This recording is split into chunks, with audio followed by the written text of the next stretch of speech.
All right. So yeah, so some things we'll cover today, songwriting topics, some methods and approaches for getting started, basically ways to develop ideas and some tools and resources that you can use to help put these ideas together. We'll cover as much as we can today. This might be kind of like a building block thing, but I kind of wanted to lead off with you guys with this question, which is like, how are songs written? I think everybody will have a kind of a different maybe perspective about that. And I think it's good if we just kind of get everybody's, perspectives or, opinions about that out first. And I think everybody will have something different to say about it, but I think that's actually good, which kind of means that there's not necessarily like one method or one way that, a song can be written.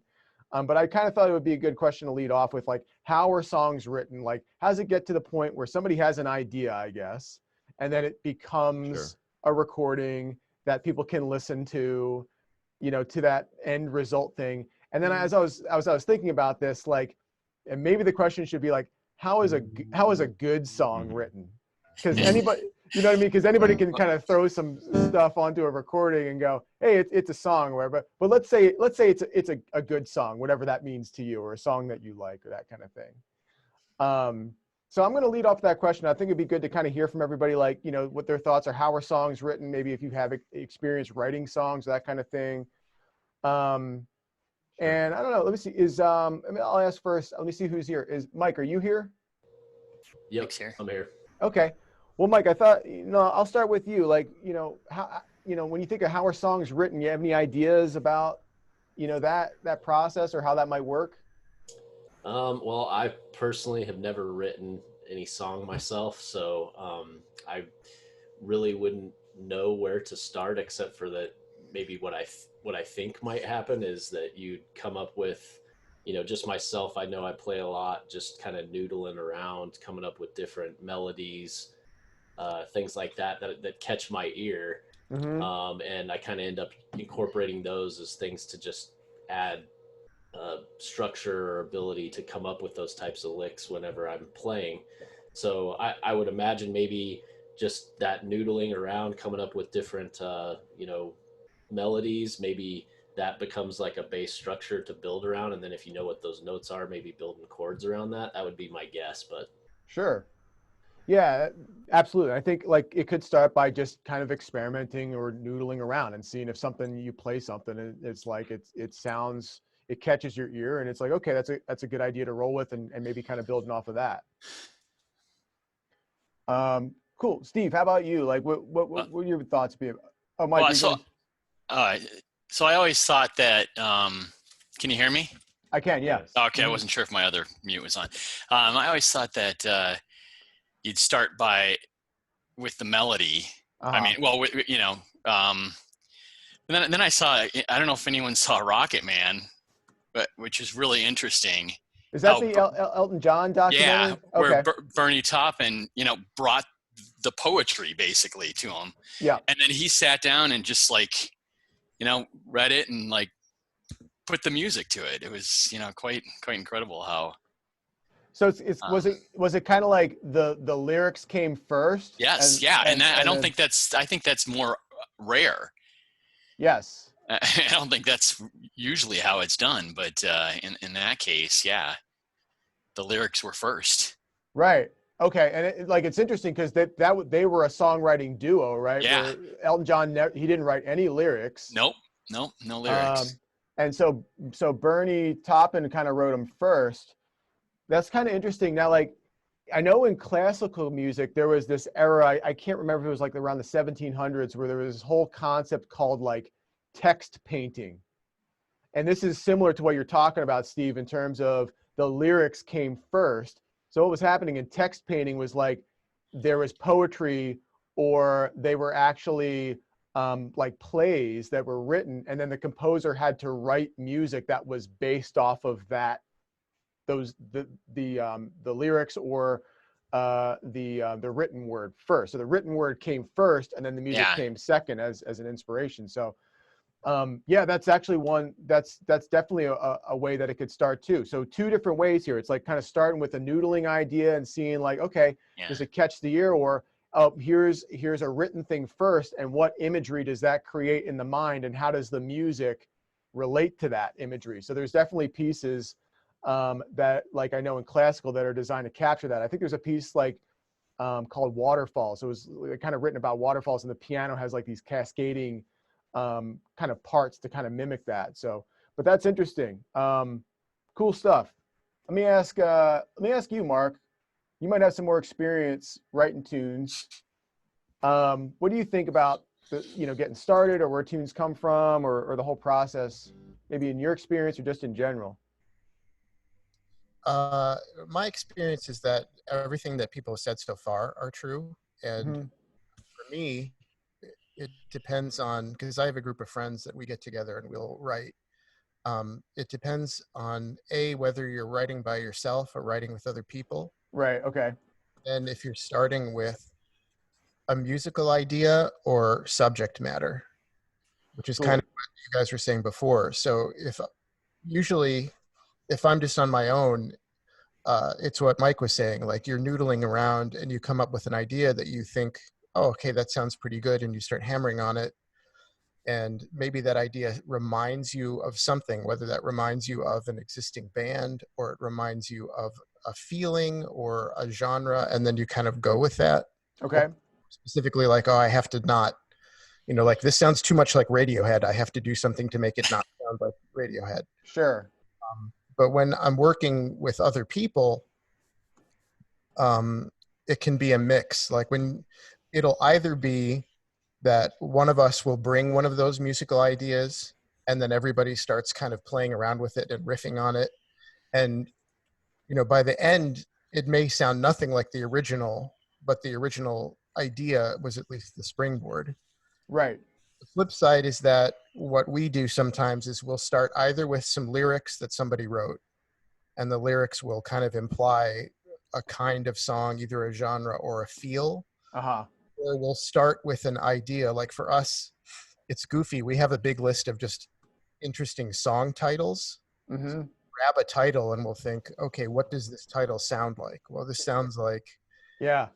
obviously, like, oh, this has to be a country song, or this has to be, something kind of AC/DC-ish. And then we'll just start with cliches. Right. Okay. And then we'll work from there. So yeah, so it's like a title that kind of represents, in essence, a genre or style. Yeah, or even an idea. Like if a lot of our stuff is just goofy, designed to amuse ourselves. But like the title will imply some sort of story, and Uh-huh.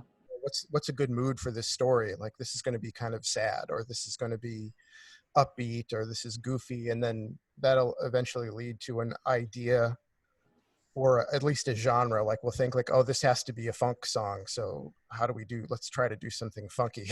Right. Gotcha. Yeah, I think those are all good things too. Like a lot of good things is like, yeah, you're right. When you are working by yourself, it's all on you and how you create ideas. But when you have other people involved, there's more ideas being added, and so that can work well. I think I've experienced that too. It's like somebody presents an idea, and then you have to figure something out with it. Sometimes that's in the moment, on the fly, and maybe you're just playing it and seeing what will happen. Or maybe it's like somebody sends you that idea in a recording, and you sit down with it and say, okay, what can I do with this?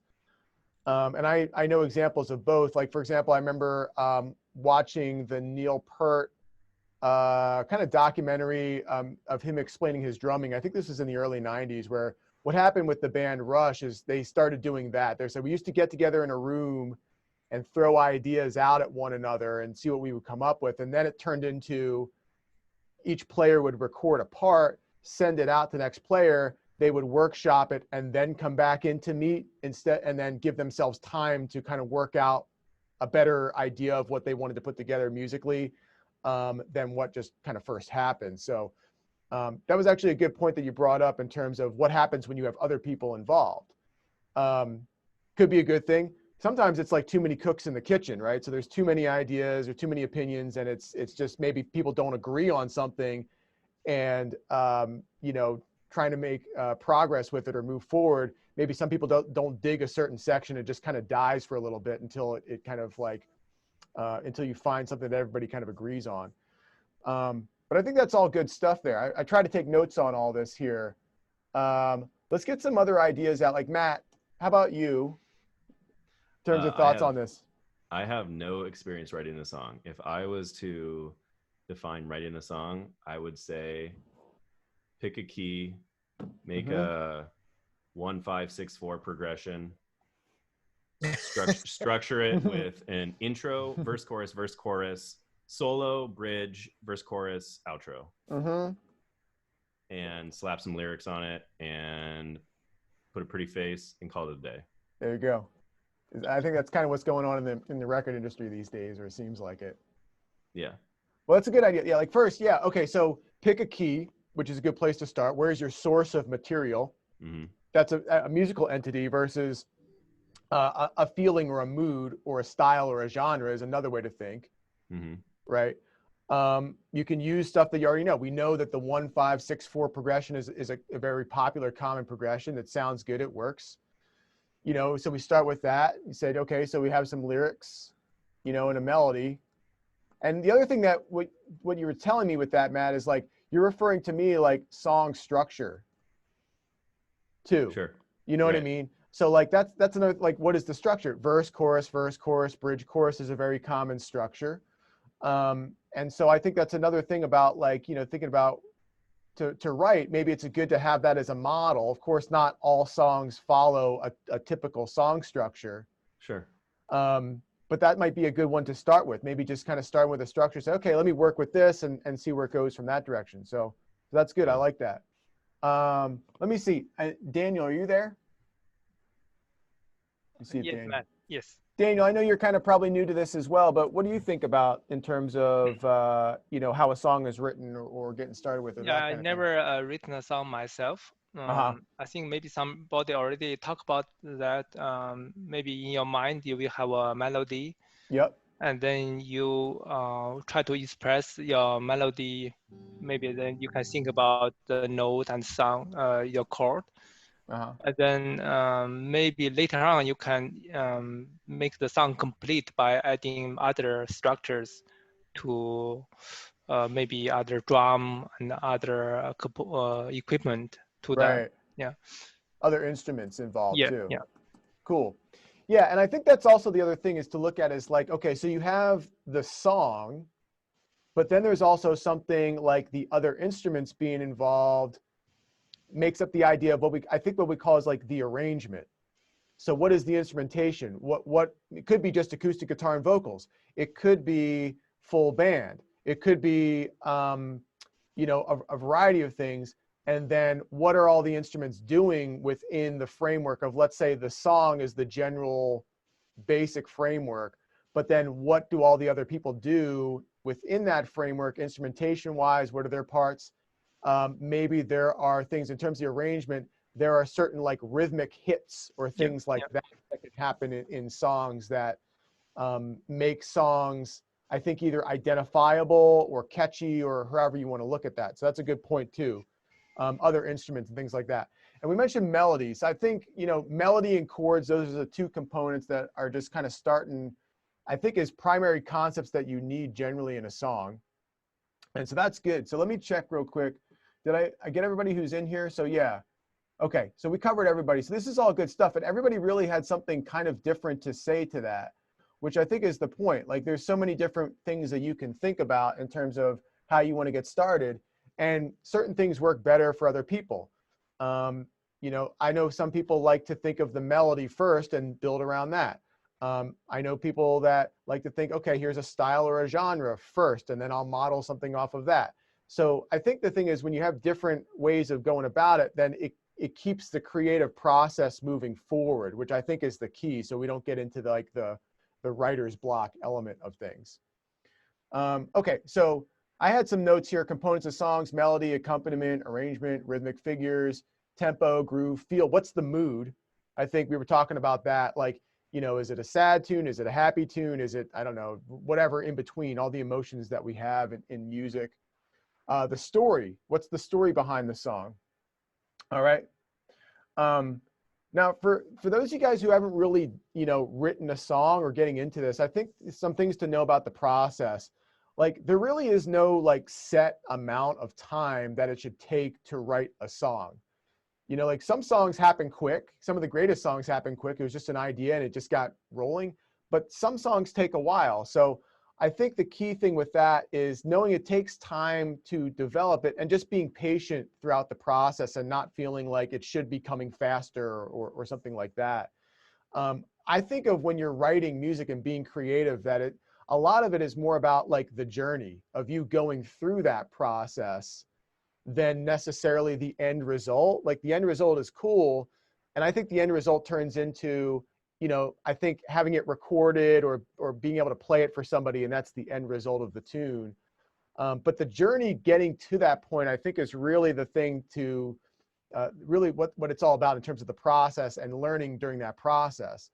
And I can also say that when you create music, I think you'll learn a lot about how music works, and that's where the value comes from. That's where the fun comes from. And the big key, I think, is to kind of stay open-minded. And you might have a preconceived idea when you go in, but in my experience, what happens is you have a generally idea maybe when you start, but it never really goes completely how you thought it was going to go. You're probably going to end up, you know, going into different directions, and that's where things are new and interesting. So I think just keeping that in mind like helps with the whole process or knowing what the process is like. Real quick, before we get into some things, you know, with kind of playing and whatnot. Yeah, Mark, what's up? One thing I just wanted to add about the time is one thing I've noticed, like when my buddies and I get together, we usually have a time constraint because we live all different places. And so we're usually together for a couple of days. Gotcha. Sometimes having those constraints can be sort of helpful, because if you have unlimited time, you know, you can endlessly critique yourself and be filled with doubt, and you may never finish something. But sometimes if you're like kind of pressured, I mean, it's not always good, but sometimes it can be useful to say, hey, you know, we want to get this done by, you know, this time, and then move on. Sometimes it forces you to make some decisions. And sometimes it may suck because you may look back and go like, oh, I wish I had more time for that. But sometimes it can be useful because then you have to throw ideas out uncritically until something sticks. And then you kind of just go with it. Yes. Yeah. It's helpful. I agree too. Yeah. Because I think you can get too caught up. And then like when you set a deadline, you're saying, okay, look, it might not be the greatest thing. I might not be fully content with it, but here it is, and I'll move on to the next thing. And I think that helps with, you know, forward momentum. So yeah, absolutely. I think that's a good point. Maybe like, do you guys say like in the beginning, okay, we're going to write a song and we're going to have 2 weeks to finish it, or set it from the get-go? From my experience, sometimes it's like we get an idea going, and then, you know, it's kind of like, all right, you know, where is it at? And then is it completed? Deciding on when it should be completed, you know, after the idea has been decided on. So how about for you, Mark? Is it like, okay, from the beginning, we're going to write a song in 2 weeks, or the 30-day song challenge or something like that? We typically write, we get together and we'll have maybe anywhere from 1 to 3 days. Okay. We're writing and recording at the same time, because that's just part of like what we have time to do and what we think is fun. So sometimes it's literally how many songs can we crank out in a day? Sure. Makes sense. Fast as humanly possible. And sometimes it's terrible and sometimes it works out. And I think that's good when you do it fast, you know, just kind of like getting used to doing that, and just you improve your skill, your ability to write songs because you're writing more and just kind of like producing more. That actually reminded me of the documentary, what was it? That Pearl Jam documentary, 2010 or something like that. I can't remember what it is. But in that documentary, they were talking about Chris Cornell was roommates with the guy Andy Wood, who was supposed to essentially, he was going to be the singer of what became Pearl Jam. If you guys know this story, it's kind of interesting. Before Pearl Jam became Pearl Jam, They were going to be, they were like Green River or another band, and Andy Wood was supposed to be the singer. And so Chris Cornell and Andy Wood lived together. And what they did was every day they had to write a song, and they would present that song to one another. And so they had that time constraints that in a day we have to write a song. And then by being roommates and kind of like, you know, sharing these ideas with one another, I mean, I think that's why, you know, Chris Cornell was so great. Andy Wood was supposedly supposed to be like this new, you know, mega rock star. Unfortunately, he passed away early. But to your point, Mark, it's like having a time constraint. Every day they wrote a song. Every day they wrote a song and they recorded it. Didn't matter. It was like, could be awesome, could be totally weird, could suck, could be great, whatever. But it was just the idea of just writing every day and just getting that, I guess, that skill, that muscle of just writing. So good point with that too. I think it's like, you know, having a deadline is good. Okay, well, cool. One other point I wanted to make here is this concept of like, you know, composition and improvisation and how they're related. Okay, so there's a quote from a famous saxophonist named Wayne Shorter, jazz saxophonist, who made this statement, something along the lines of, composition is improvisation slow and improvisation is composition fast. Meaning when you're taking the time to write a song, you're not doing this like in the moment of actually playing most of the time. You can stop and start and kind of retweak things and, you know, kind of come back to it. And it's done in maybe a more slow process. Of course, you could play things and improvise and see what works from there. But composition is that the improvisation done slow. And then when you're improvising, to be a good improviser means you're trying to essentially compose in real time to make it sound like it's a cohesive, written out piece of music. So the two are actually very closely related. You'll find that most of the great improvisers are also great composers and vice versa. For example, like Bach was an amazing improviser. He's known mostly for his composing, but he could sit down at the organ and compose incredibly, or improvise incredibly. So I think the two are very closely related, and I think practicing improvisation, practicing composition actually help with both. Okay, and so what composition helps with, basically, oh, one thing I thought to think of it is like, you know, composing can be compared to like a chef. You kind of follow maybe a recipe to start, you know what the ingredients are, and then you kind of adapt along the way. And so I think composing is very similar in that sense. Now, another component to, I think, writing is having a way to document what you're writing or record it. There's different ways to do this. It could be as basic as recording off of your phone, off of a voice memo. You guys might have like a loop pedal that you can record with. You might have a digital recorder. A DAW is like an audio, a software program that records. So one thing I think that's important for recording is having some way, or writing, is having some way to document. Yeah, you can play things and try and remember, but having some way to record it, listen back, assess, a way to remember things. So there's different things for that. I'm going to be using Logic today. But if you need suggestions for things, I'm happy to help with that. But I think that's one thing to consider, is some way to document. Now, I think one way to get started with writing is this concept of like a riff. And so we talked about noodling a little bit, and I think the riff thing can pertain to that. Question for you guys, a riff, like what is a riff? What do you guys think a riff is? Let me just kind of go real quick around the room here. Like Mike, in your opinion, like how would you describe a riff, or what is a riff? I guess for me, it'd just be like a very memorable kind of memory trigger. Like when you hear that a short phrase or riff, like you can call that song. You're like, oh yeah, that's from, you know, this particular song. It just triggers my memory. Yeah. Okay. In that way. Triggers memory. And I would say, like, you know, it's something that kind of identifies the song. Steve, how about you? Like, we think of a riff, you know. Yeah. Well, I mean, just like a stone. I mean, that first part, that's a riff. It's just a repeated short phrase. Okay. Yep. Okay. Repeated short phrase.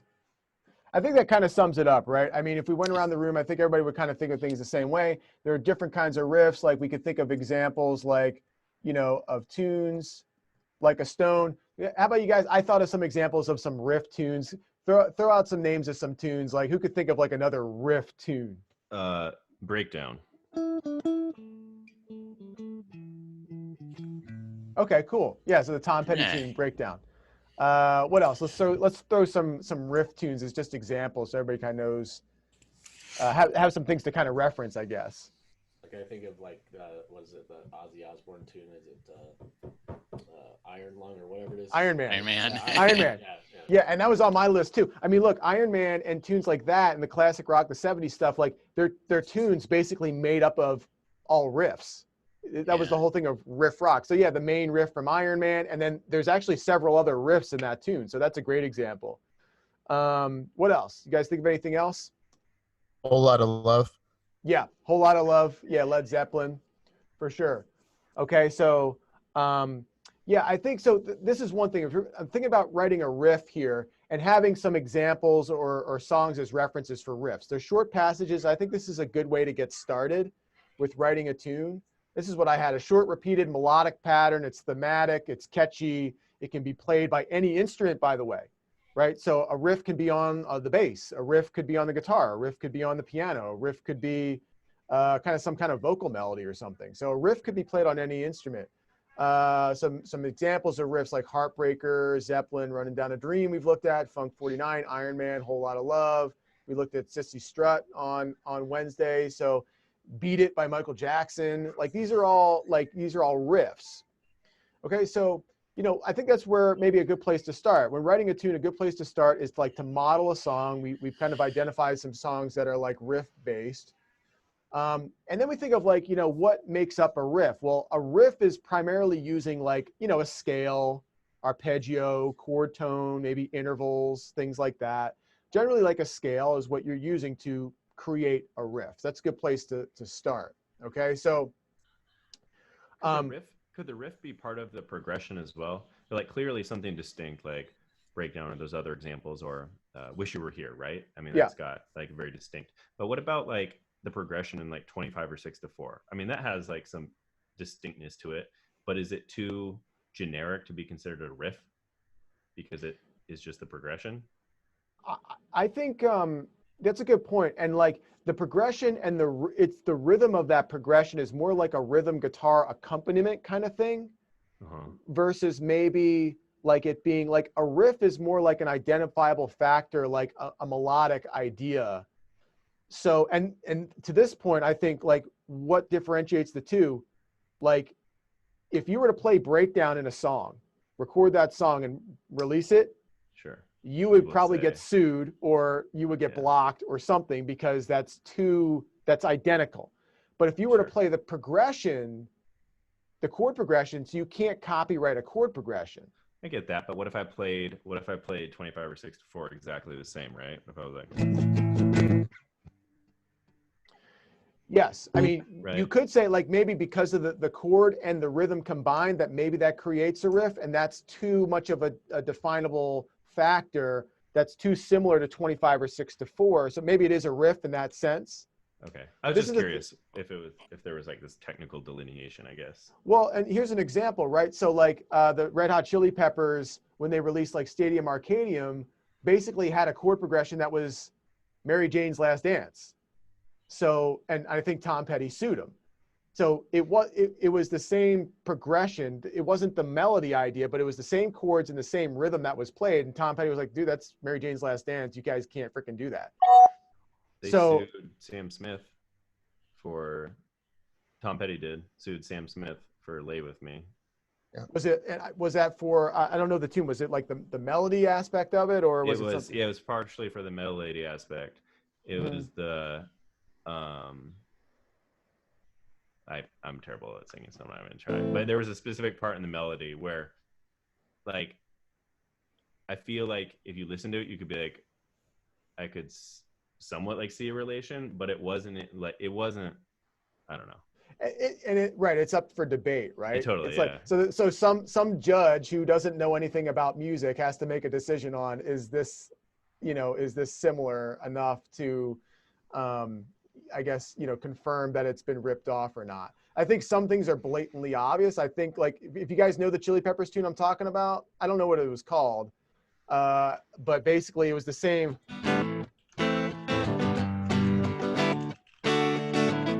It was really the same chord progression as Mary Jane's Last Dance, and literally the same rhythm. So when you take the rhythm and the Danny chords, California. Yeah, it was like the first song on that album. Yeah. So like you could take the chords, and that's fine. You could use the same chords, but if you start using the same chords and the same rhythm, then you're entering into a definable kind of melodic riff idea where that becomes intellectual property, and then you run into those situations. So yeah, I guess it could be a riff in that way. Like 25 or 6 to 4 could be a riff in that way. Yeah, Mark. I was just going to offer up, since we did I Still Haven't Found What I'm Looking For, I would argue most U2 songs are good examples of riff-based songs. Where riff is kind of it's the structure and underlying harmony of the song, and then there's a melody in addition to that. Yes. And I think maybe that is sort of the difference. Like when you think of real like singer-focused songs, like any Adele song, you don't really, usually what's going on underneath her singing is not specifically memorable because they're just hitting all the changes and they're doing some arrangements. The melodies would cross your attention. But typical U2 song, like what you probably remember is the guitar riff that the Edge is playing even more. It's like when we were working on I Still Haven't Found What I'm Looking For, like that chord progression is so simple. And like Matt, like you're saying, it's basically a blues or a gospel song. But you take out all of that little riff that the Edge does, and you wouldn't know the U2 song. That's interesting. And you're right, definitely. I feel like with the vocals, like with Adele, that would be, in general, like I'm not paying attention to what's going on underneath, but she still does have like, there's definitely are like some really specific riffs, right? And like, what is it? Hello, right? She's like, or right? Yeah. Right. So if someone did that exactly, like that's a very identifiable riff. Yeah, but the song, if you take it away though, the song doesn't really suffer that much because the focus is Adele's voice. Right, exactly. Like she could just sing that a cappella and you would go, oh yeah, that's Hello by Adele. Right. Yeah, exactly. Right, and then there's some things like that pattern that you're playing, Matt, in that song. Those are more like kind of like general accompaniment patterns. So that'd be like, when like Taylor Swift tried to copyright like the word like cool or something like that. It's like everybody can use that, that's kind of like open. There's certain accompaniment patterns or rhythm patterns or things like that I think are open and fair game. But yeah, like having riffs, making the song like memorable, identifiable, catchy. Like that's a good point, Mark. Like I think about it, like I can recall a lot of riffs from U2 tunes, or like you hear it right away and you're like, oh, that's this song. Adele songs, I'm not super familiar, but I can't really like put a memory to that. I'm like, oh, it's just Adele kind of going off. And maybe the chorus line or the hook or something like that, I might kind of remember, but there's not like a part where like I hear the song and I go, oh, I know this song right off the bat. Maybe I don't know Adele enough, but it's from more an instrumental perspective or vocals. Probably from an instrumental, because I think the chorus is kind of like the hook of most songs. So like, like you could think of that for Adele songs. If you know some of her tunes, like, okay, I know this chorus, that's identifiable. But you're right. The focus really is more on her, and that style of writing is more like chords and melody, chords accompanying the melody. And that is definitely one style of writing. But I think when we look at popular music and rock music, that's the riff to me has been like the identifiable or consistent aspect throughout rock and roll, from the blues, from the 60s to, the Beatles, to Hendrix, to Clapton, throughout. Like riffs were kind of like these hooks that you kind of just been like, if you had to name that tune in 3 seconds, you could name a lot of those tunes because the riff was like a hook that kind of just, kind of grabbed you or caught you. So yeah, good point with that too. So I think it's a good place to start, particularly like writing a riff or coming up with a riff. If you're new to songwriting, I think this is a good way to start. And so in order to do this, let me kind of jump over to Logic real quick. There are some ways to start with this. I think the first thing to come up with a riff or an idea, you need some components. I think basically you could start by using just a pentatonic scale. If you're drawing from an A minor pentatonic scale, I think everybody's kind of familiar with that. If I'm using a pentatonic scale off of the 5th fret as my source of what I'm going to do to generate a riff is one thing. We need the source. And then I think the second thing is, like, one other thing about a riff is that, like, they usually have some kind of cool rhythm to them that kind of like hook you. And either the rhythm or some kind of groove. So what I think helps with that is using some kind of drum track. And you can use a drum track on YouTube. Like if you type in simple straight beat, there's a lot of basic grooves that come up. You could use a drum app. I use Drum Beats Plus. There's a lot of different drum beats in there. If you have GarageBand or Logic, similar, you can use some of the loops here. And so I'll start with that. Let me see if I can bring this up here. So if we went to all drums and I went to, here's like 80s pop beat here. Let me just kind of see what the volume is.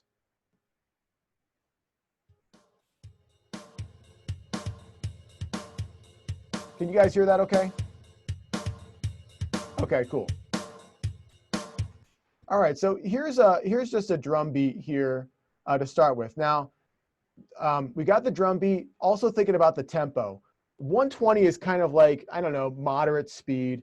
And I think that's the thing is, what do you want the speed of the song to be? Slower tunes, maybe more, funky, maybe more contemplative, maybe more sad, if you want to think of it in terms of that. Faster tunes are more energetic, more upbeat.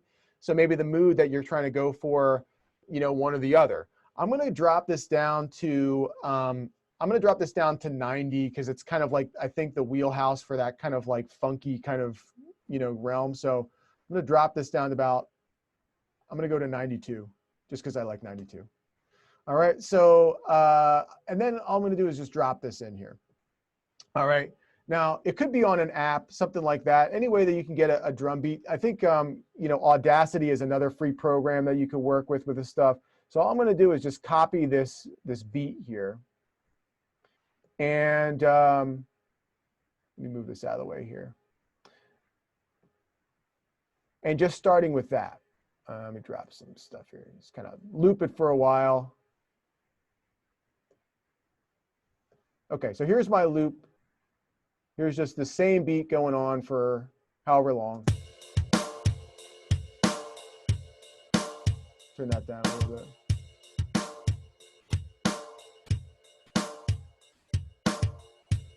Okay, so I think the first thing is, like, that's the groove, just listening to the groove and just getting comfortable or familiar with the rhythm of the groove. And then going back to the concept we talked about earlier, getting started, the whole noodling thing.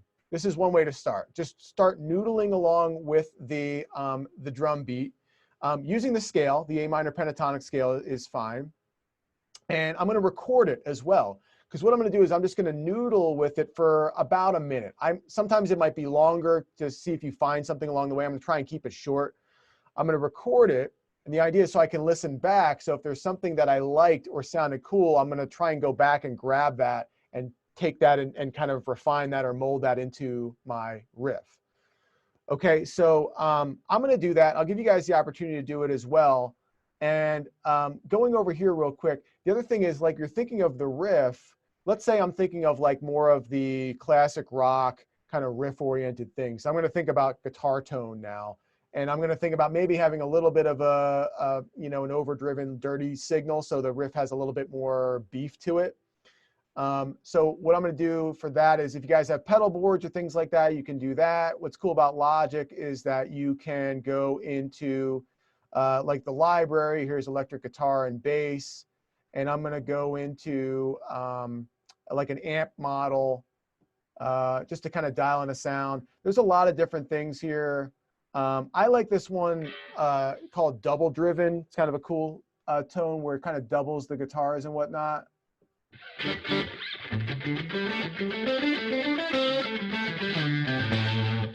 Okay, so I'm going to use that tone for now just to kind of get the ball rolling.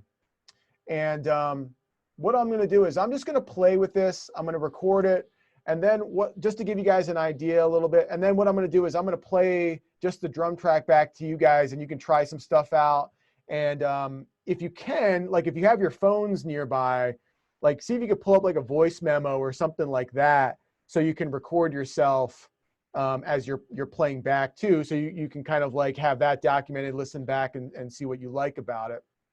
All right, but I'm going to play for, I don't know, I'll try and keep it short, like 30 seconds to a minute. And I'm trying to come up with a riff or a hook. So we'll see how that works out. Let me try it out here.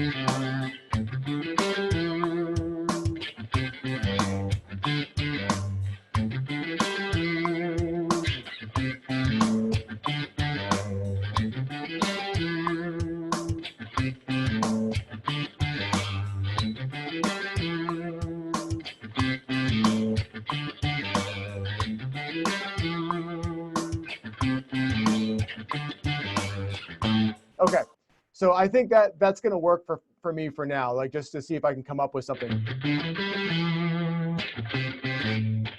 And you guys couldn't really see what I was playing there, but here's what I was doing.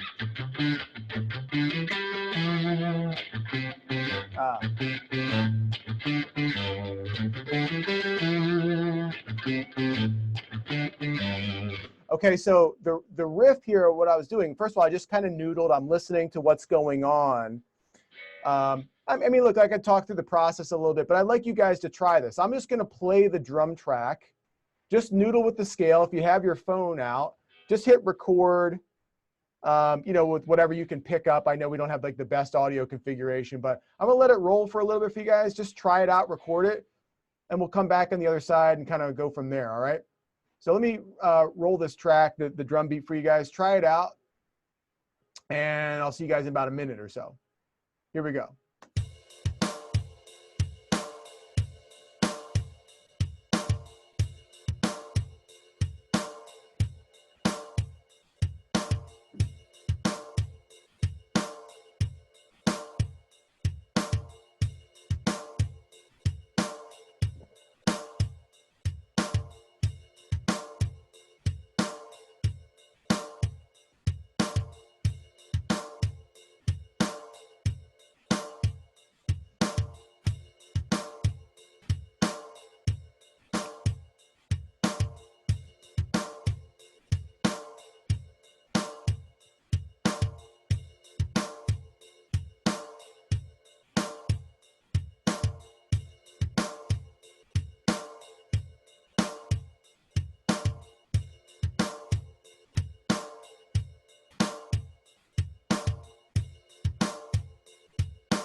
All right, 10 seconds. 10, 9, 8, 7, 6, 5, 4, 3, 2, 1.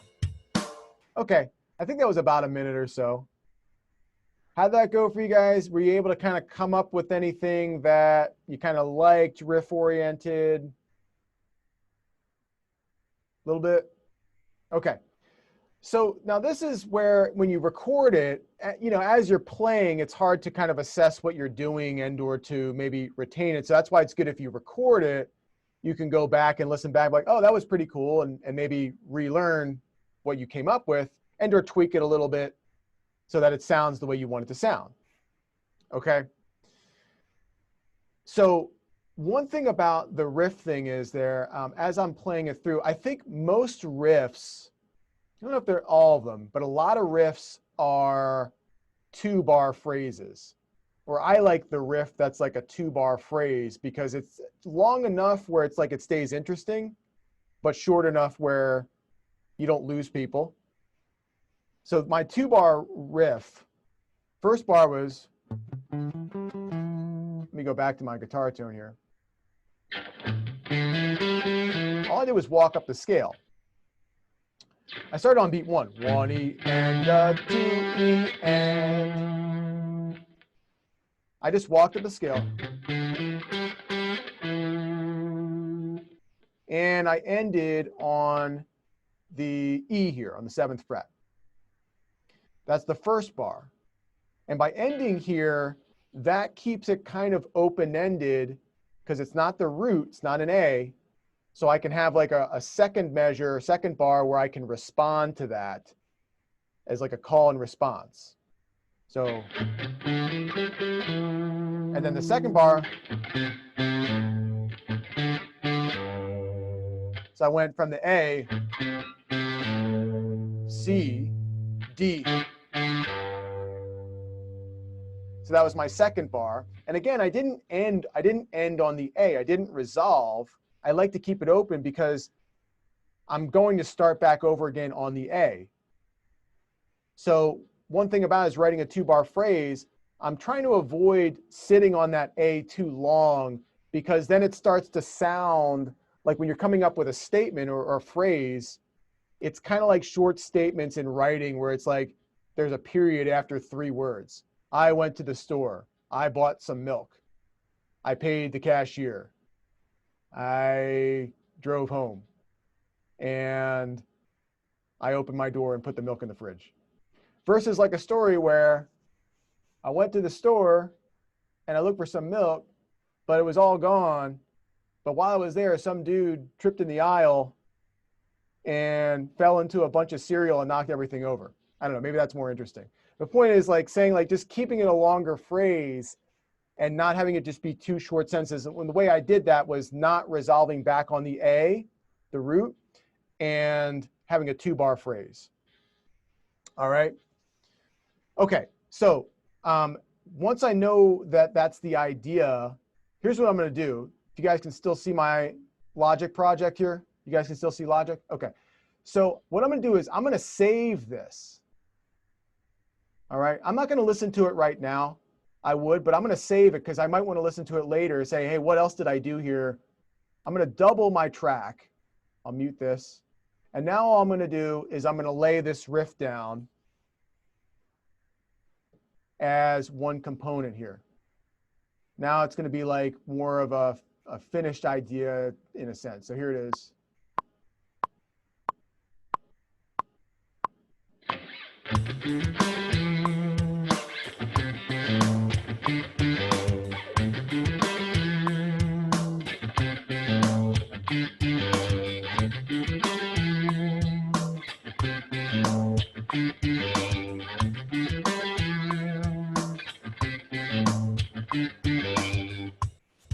Okay, so there's my idea. Here's what it sounds like.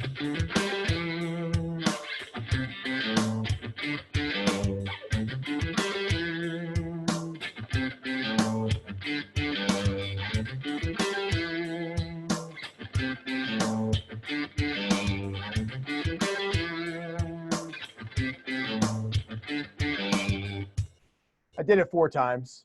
Most riffs are in groups of 4s, things like that. 2-bar phrase repeated 4 times. All right. Now, next step would be, first of all, I'm just going to cut this so that it fits into the 4-bar phrases. And I could just copy it if I needed to. Let me just kind of trim this up here. All right.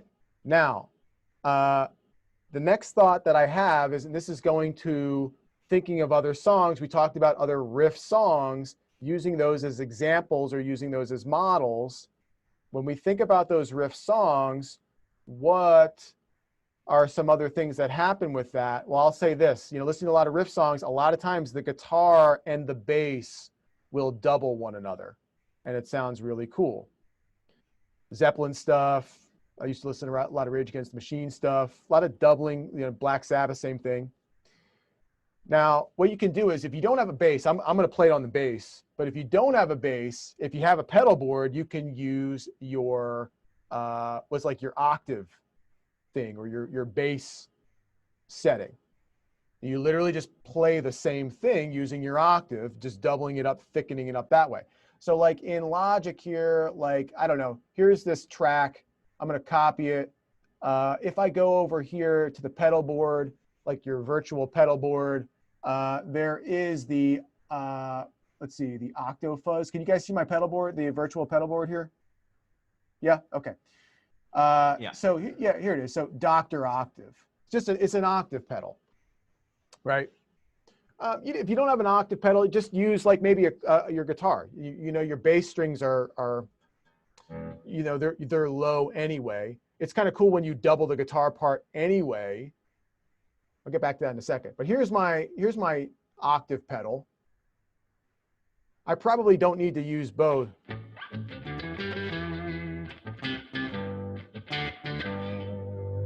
Right, so I'll double the riff with the octave pedal.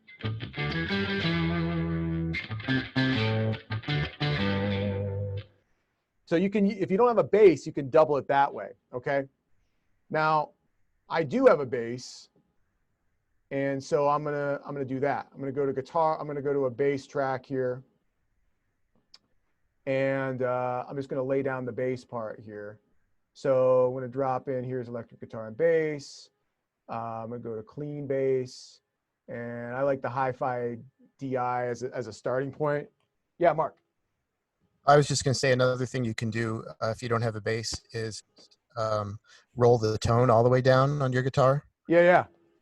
That's a good idea. Your fingers, like a buddy of mine did that once for just like a rough recording, and you'd be surprised. It sounded very much like he had a bass. Nice. Yeah, that's a good tip too. Yeah, so rolling your tone all the way off and getting it sounding like more bass-like. So cool. So let's see here. I'm gonna do. You got input 2 here. So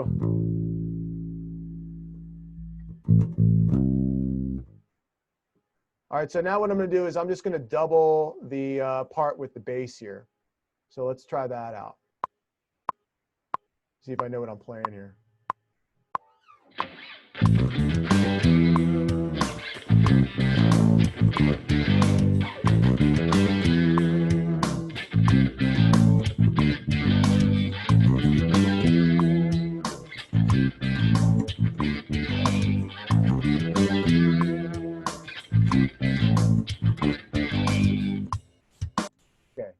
Like that bass was coming in a little loud there, but so there it is. So there it's doubled.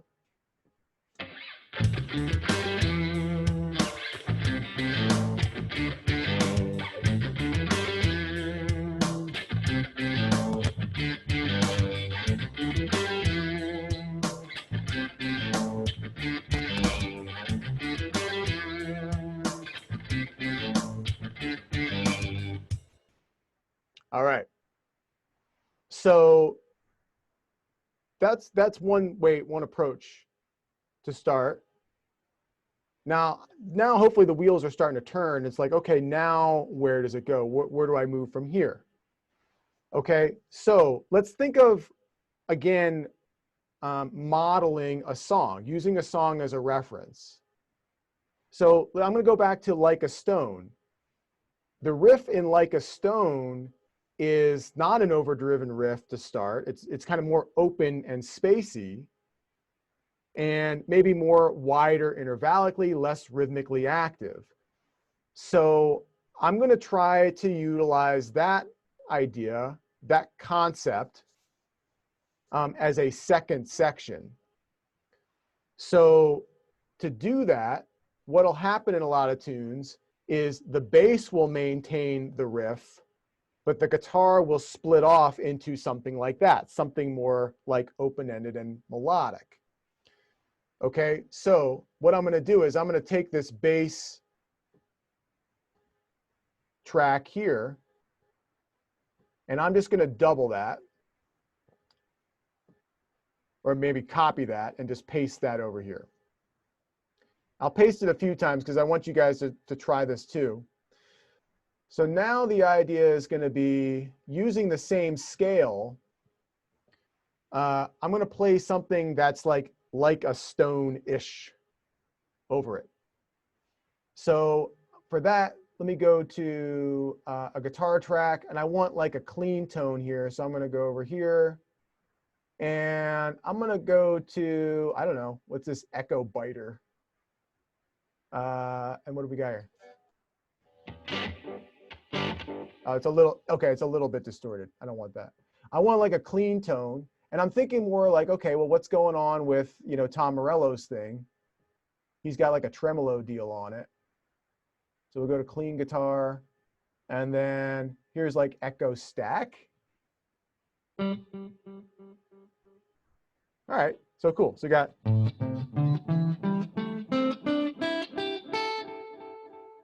So I got some trippy kind of traily echoey thing going on. Okay, so now I'm going to think of like a riff, something that I can play over it using the same scale.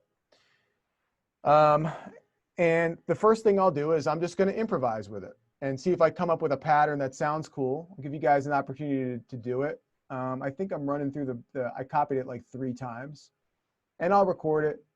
So let's see what happens here. I'll try it out.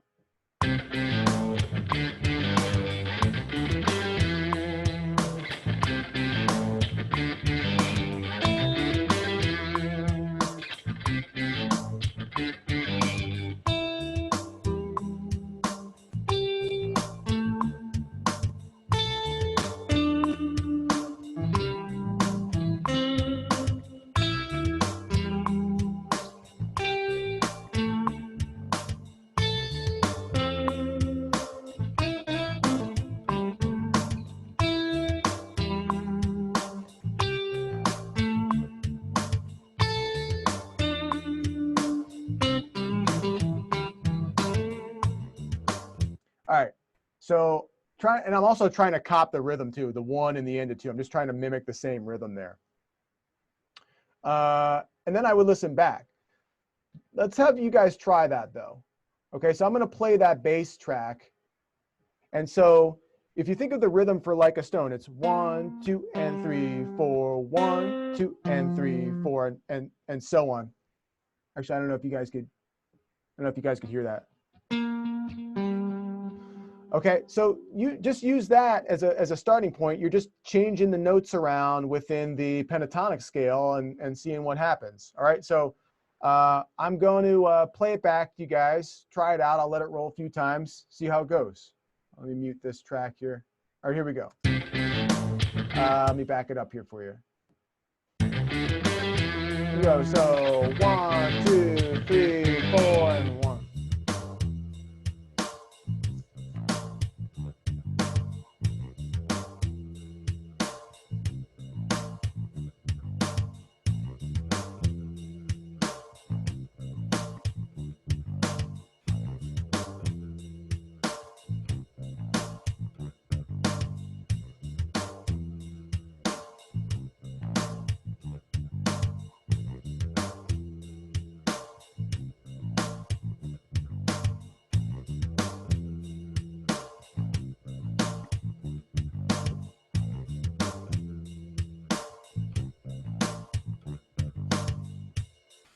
Okay, so that was shorter, but you might want to loop it longer to get, you know, some more time to figure some things out. And then again, going back and listening to what you did. So I'm going to listen to what I played here and see what we got with that. Let's go over here. Starting over here.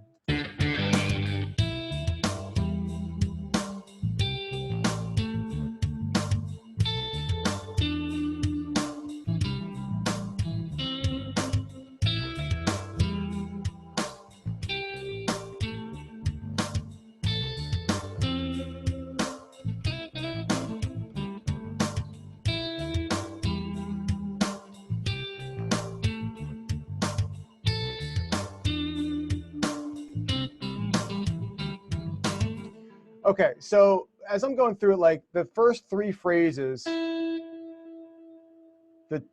approach now is it's all in the scale, but I'm thinking like a stone, like I'm ripping off the rhythm and I'm trying to do wider jumps because that's what's going on in that riff. It's wider intervals.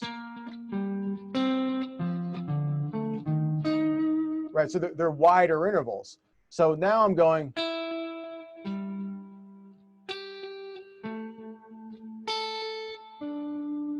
Like off the bat, I like that, but I wasn't digging what I was playing on the end of that phrase. So I'm going to see what I can do. And then, I don't know, let's see, like. How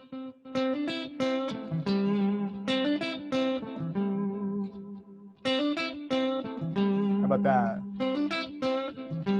So we'd have.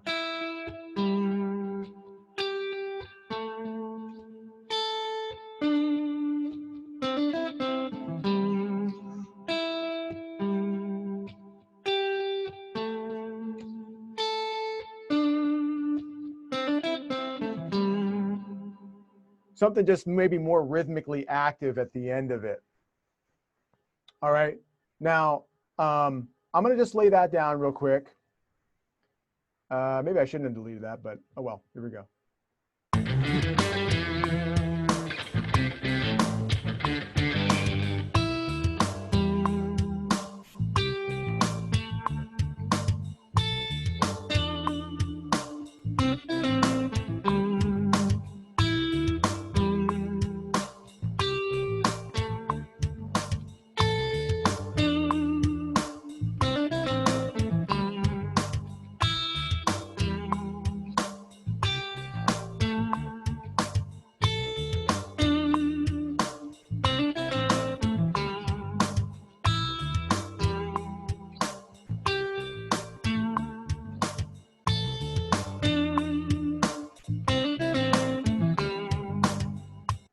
Okay.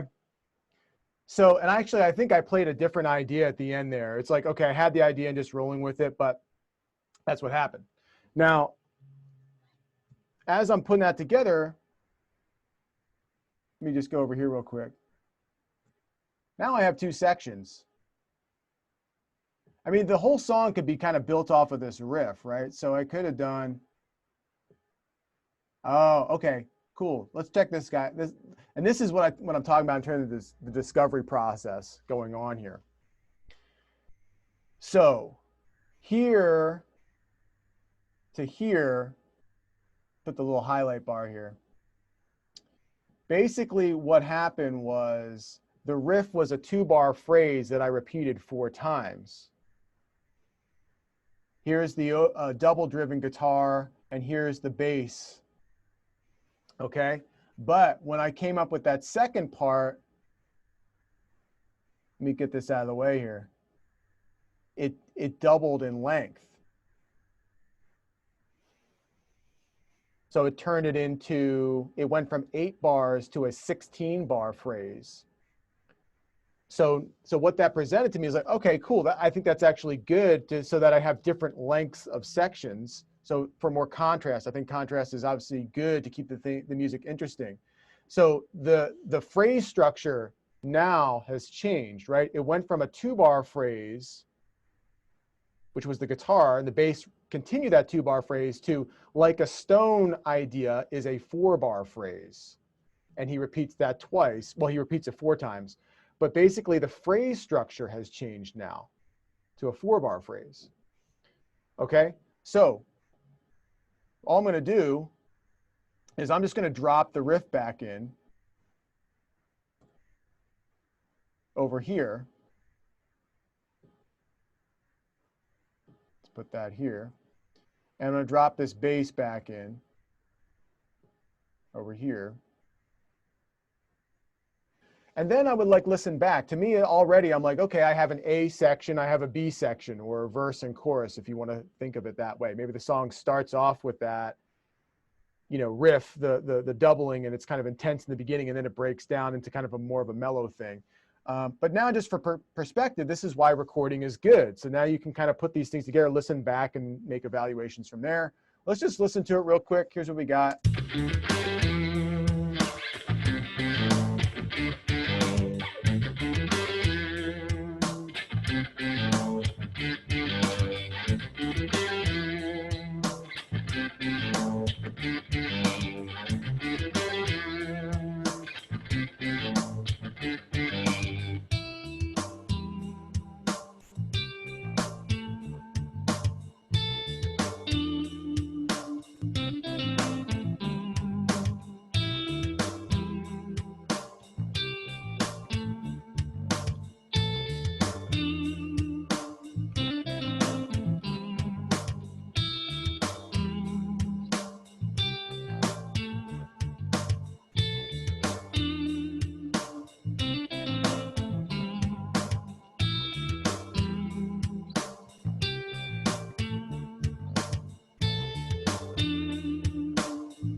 Okay. And actually, now I just realized, like, in my mind, I was like, oh, I think I played it through twice. I actually did it 4 times. So anyway, just kind of evaluating what's going on with what I've got so far. And this is why recording, so you can see what's happening and be more understanding about it and more thorough about it. Okay. So what I'd like you guys to try is try writing a riff, 2 kinds of riffs. One is like a 2-bar phrase, like the way I started, that maybe potentially the bass would double or that kind of thing. And then the second way is like the Like a Stone kind of thing, where it's maybe more floaty, more wider intervals, more space in between. And if you can, record them, or I can help you guys with that kind of thing. And then, you know, kind of put them back to back, A, B, listen to what it sounds like. And I think that's a good place to start, is like kind of an exercise to get going. And if you guys want to continue doing this, I mean, actually, I might plan on doing this again on Saturday, still working with the Jam Kazam thing to get that rolling. But if you guys dug this, we can definitely keep building on this. But I think, you know, the takeaway today is, you know, songwriting, if you're new to starting, think riff, short melody. And this is some examples of how I did it today. Of how you can work on putting it together and thinking about drum tracks and or some way to record it so you can listen back to it, that kind of thing. All right. But any questions, any comments, anything you guys want to say at this point? Here, let me kind of unshare the screen for a second. Get out of here.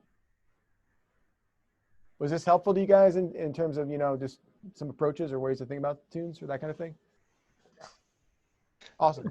So Matt, for initial beginners, what kind of software do you recommend?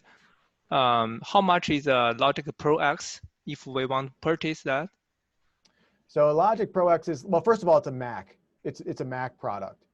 I see. So if you have Windows, I would check out Audacity. I think Audacity is free. I haven't used it in a while. But Audacity is a free software. If you guys are all getting the equipment for Zoom and Jam Kazam, like you're getting you either have the mixer or you're getting the interface. So that's what you would need to connect into Audacity or something like that. So you guys would be good to go. But for a free software, I would check out Audacity.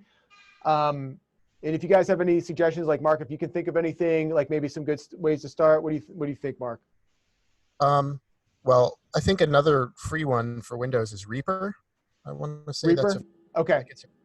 First, but also, Dan, if you haven't bought an interface yet, sometimes interfaces as part of the package will come with some kind of basic recording software. So that's another thing to think about. Ableton Lite is free, I believe. Oh yeah. I think it usually comes with the Scarlett. Actually, free trial usually comes with Ableton Lite. Daniel got the I sent him a link. He got the mixer. It's a USB mixer that can work as an audio interface, but I'm not sure if it had the software that comes with it. But yeah, some of them do. I'll look into it some more. I used to use Audacity back in the day. I mean, when I first started recording, I was like 18 or 19. That was my first year in college, and we had to rent out a freaking suitcase size tape recorder. This thing, so like this little tape, and you hit record, and it had like one little crappy microphone and whatever. And that's what I started with, and just recording tape. And I think it was like a 2-track or 4-track. You could record on the tape and it would overdub. I started working with a Tascam 4-track tape recorder after that. There's digital recorders that I've worked with, and then moving into software from there. So it was kind of like dinosaur method up to, today, where we have, some pretty cool stuff to work with. But I'll see if I can find some links, Daniel, to send you some stuff. But anything basic, or even just the phone. I mean, geez, the phone now, there's probably apps where it's like you could record over yourself. Have you guys seen this app called Acapella? If you ever seen any videos where people are doing like, multi-person performances where people are in like 4 different windows, people are using this app called Acapella. You can record yourself, and then somebody else can overdub and like make a video recording and put this whole thing together. Or it could be one person just doing it. So I know there's that. Shireen started using that. So there's even apps on the phone, I'm sure, that could make this easy to use first, just to get started with. Sure, thank you. Yeah, Logic Pro X recording looks great. Yeah. Logic is good. Yeah. I actually started with GarageBand, which comes with Macs, and then GarageBand is kind of stepping stone into that. But yeah, Matt, were you going to say something? I was going to say Avid. I know Pro Tools is like, that's what a lot of professionals use, but there's an Avid Pro Tools first, which is free. Okay. But it's got a lot of complexity in it, I think, so that might make it a little bit tough for a beginner, I think. But yeah, I would look into like, we'll see about Audacity, where it's just plug in, hit record, and just kind of be done with it. Because that's the thing, is like learning the software. You don't want to get too bogged down into the whole, trying to figure out how all that stuff works. That's why I kind of like, the good thing about tape was hit the button and it was like kind of ready to go.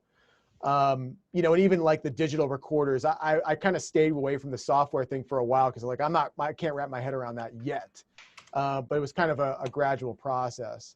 But yeah, good point. So like Pro Tools first might be good, as a free way to start. Version, yeah. If you guys got a loop pedal or something like that, it's all good. So yeah, I mean, I'd love to hear what you guys come up with too. If you guys write some ideas, maybe we can share them. My plan was to kind of actually do this again next week. I'm still working with the Jam Kazam thing. I think some people are getting on it.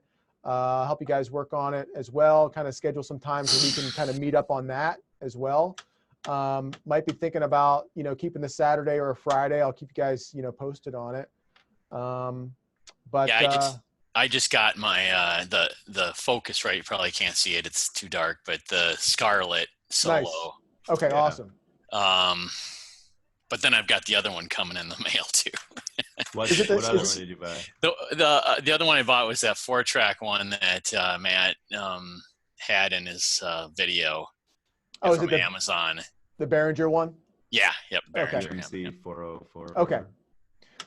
So we'll see. And if someone else, I mean, I'm going to check them out, and I'll probably sell the other one. So the one that Yeah, the Behringer one? Yeah. I don't know. I mean, is the Behringer one going to be better than the Focusrite or not? I mean, no, you don't think so? Man, I mean, it depends. Well, first off, I think that unless you go to like a higher grade of each, that the performance is probably going to be similar. Like, for example, I could, in the Scarlett line, I could go up, I'm sure, to like, I could add additional inputs, right, and pay more, but the drivers are still going to be the same. And unless you're paying for like, in general, you're paying for like more inputs. Like I tried out the Scarlett Solo before the one I have now, and it worked pretty good. I like Focusrite's USB drivers. I think they're working. Okay. I would say like having both, like the Behringer is like functionality. They'll both do the same thing. Like I don't think there's going to be any difference in quality.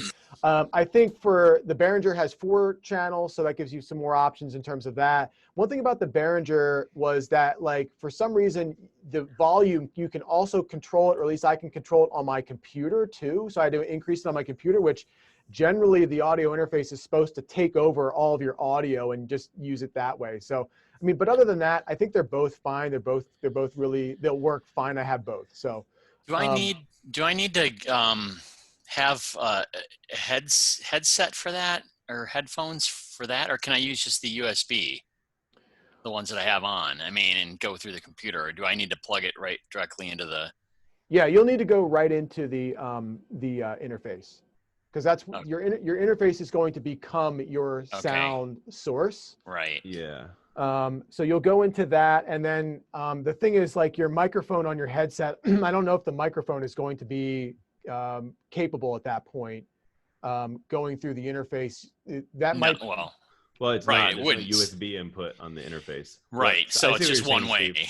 Yeah. So, yeah. How do you do that then? Like, well, here's what you're missing. If with your current setup, you could technically continue to use the USB interface.